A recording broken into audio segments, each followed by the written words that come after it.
Quero dar uma olhada no exercício de número 33 da UFSC do ano passado, UFSC 23. Quero dar uma olhada nele.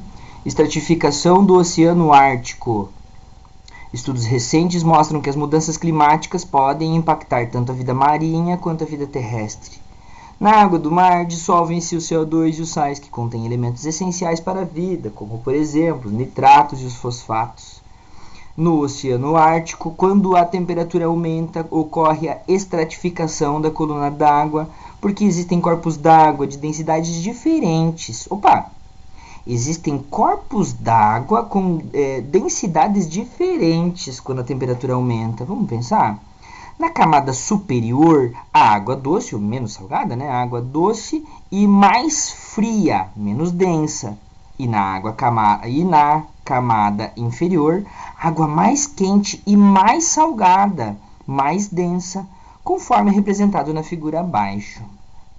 Nesse sistema, o gelo é mantido separado. O gelo é mantido separado das águas quentes e salgadas do Atlântico por uma camada intermediária de água fria chamada haloclina. Halo significa sal e clina, gradiente. Portanto, quanto mais gelo derrete, mais água leve se forma e ocorre mais estratificação, evitando que os nutrientes, que são os mais abundantes nas camadas profundas, se misturem às águas superficiais, nos quais o fitoplâncton os usa para crescer, o que acarreta em grande impacto no ecossistema marinho. Dá uma olhada. Água profunda do Ártico. Água do Atlântico, então, que ela é mais quente e mais salgada. Aqui em verde está a camada leve de água fria, baixa salinidade. E o sal vai fazer um gradiente, né, pela essa haloclina, um gradiente de sal. E a água fria com gradiente de salinidade. A questão é que os íons, os ânions, fosfato e nitrato, os nutrientes são produzidos aqui na água mais salgada. E esse gradiente de salinidade talvez está trazendo a situação de que não chega tanto alimentos para os fitoplânctons nas camadas mais leves de água mais fria. Sobre os conceitos envolvidos no tema, é correto afirmar que... Vamos lá, vamos pensar um pouco. A água do Oceano Atlântico é mais densa, pois a maior concentração de sal aumenta a sua massa sem acrescentar muito no seu volume. Vamos pensar em densidade? Vamos pensar um pouquinho em densidade? Tanta coisa que você me chamou de chato alguns anos atrás e agora tu vai ter que pensar de novo, tá? A densidade é igual a massa sobre o volume. Quando você dissolve sal na água, você foi lá e adicionou sal na água, o volume de água aumentou muito. O copo estava 2/3, o copo estava 2/3 e aí o copo... Não, né? O volume não vai fazer muita diferença você ter mais ou menos sal. O volume é o mesmo, então nós vamos pensar o seguinte, lá na água lá em cima, na água aqui embaixo, cadê? Esse aqui. Lá na água aqui em cima, ela tem baixa salinidade, a água aqui embaixo tem alta salinidade, né?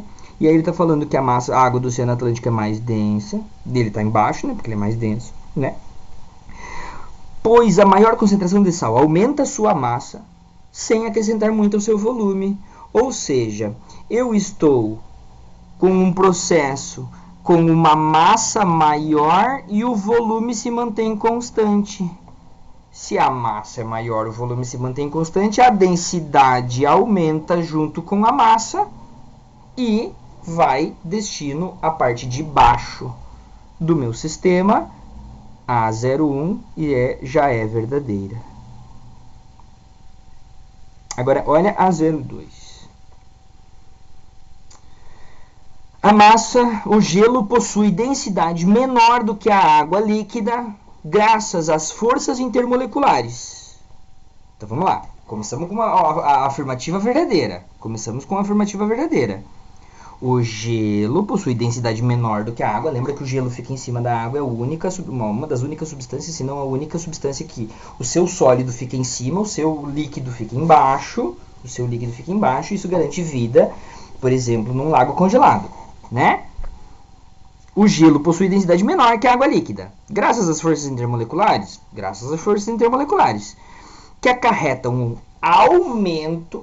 Olha o que ele está falando. Aumento na distância intermolecular.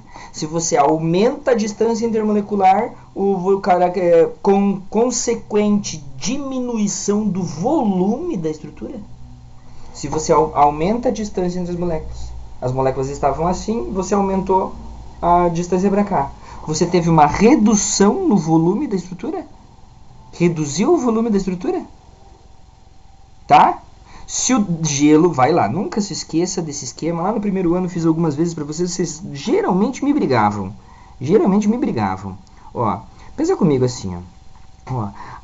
Aqui estamos falando da 2, A1 é verdadeira, estamos falando da 2. A densidade é igual a massa sobre o volume, a densidade é a massa sobre o volume. Teve na lista de exercícios de todo mundo que foi meu aluno do primeiro ano, todo mundo. Tá? Você tem o gelo se transformando em água líquida. Né?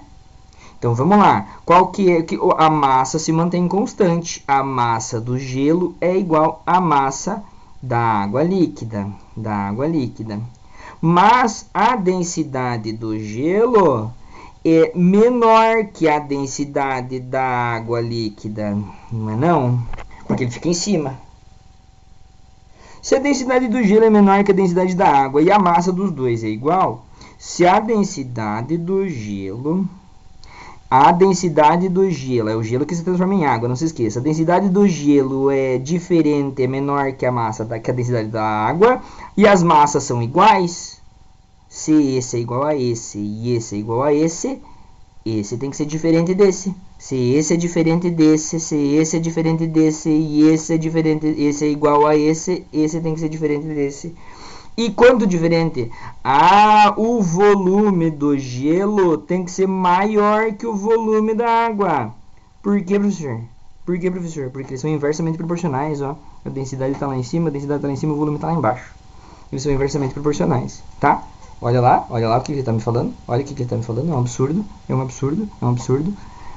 Com diminuição do volume da estrutura. Cuidado, diminuição do volume da estrutura. Se você aumentou a distância intermolecular, como é que você vai diminuir o volume, gente? Pelo amor de Deus. 4.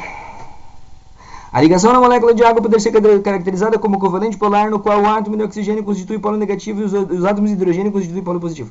Se alguém errar essa, eu quebro de pau. Se alguém errasse essa. A galera do ano passado se errou. 04 é verdadeira, pelo amor de Deus. Quantas vezes já desenhei a molécula de água para vocês? 04 é verdadeira. Quantas vezes? Dessa vez eu vou errar ainda?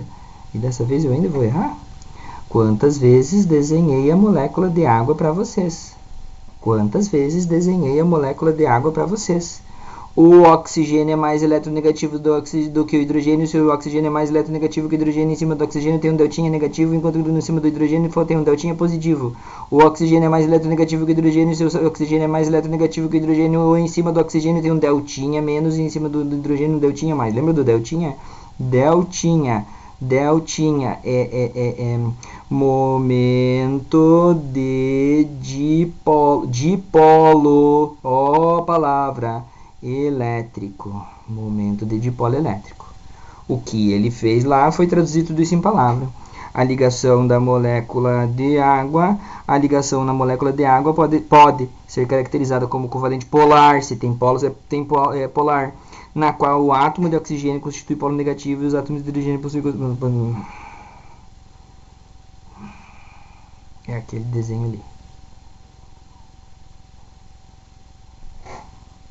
8. Os sais serão tão solúveis nas águas frias do Oceano Ártico quanto nas águas quentes do Oceano Pacífico, já que a solubilidade é independente da temperatura. Não, né? Por que você esquenta a água para fazer uma gelatina?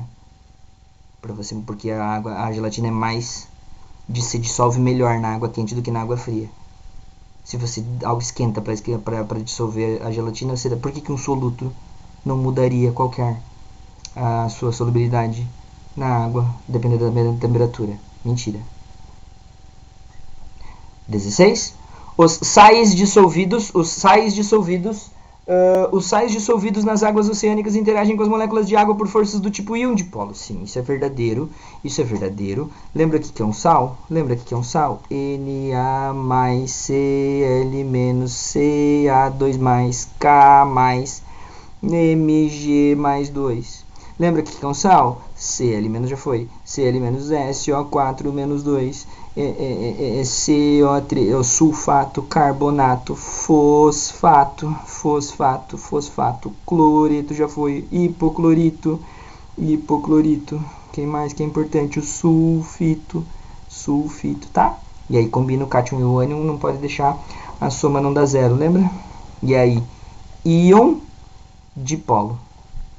Vou colocar um vermelho aqui. Íon dipolo, a interação, tá? Íon dipolo. Os sais dissolvidos nas águas oceânicas interagem com as moléculas de água por força de íon do tipo íon dipolo. Isso mesmo. O CO2, assim como os nitratos e fosfatos, é solúvel em água por ser considerado uma substância polar. A substância polar. O CO2, C dupla O. Lembra que a água é assim porque sobra um parzinho de elétron em cima do oxigênio. Aqui em cima do carbono não sobra nenhum parzinho de elétron. Lembra da piadinha da pessoa fazendo mudança? A pessoa fazendo mudança. Aí tinha uma pessoa fazendo mudança e puxando a molécula para lá, o sofá para lá. Em cima do oxigênio deltinha menos, em cima do carbono deltinha mais. Ou a pessoa, aí tinha uma pessoa para dentro também puxando para dentro, ao invés de puxar para fora, tava um puxando para dentro, outro puxando para fora. E aí em cima do oxigênio um deltinha menos, e em cima do carbono um deltinha mais. Uma flechinha para lá, uma flechinha para cá, igualzinha a polar. A polar. Mentira! Então foi a 16. A 16. A 4. E a 1, né? A 1, a 4, a 2 não. A 4 e a 16. Fechou.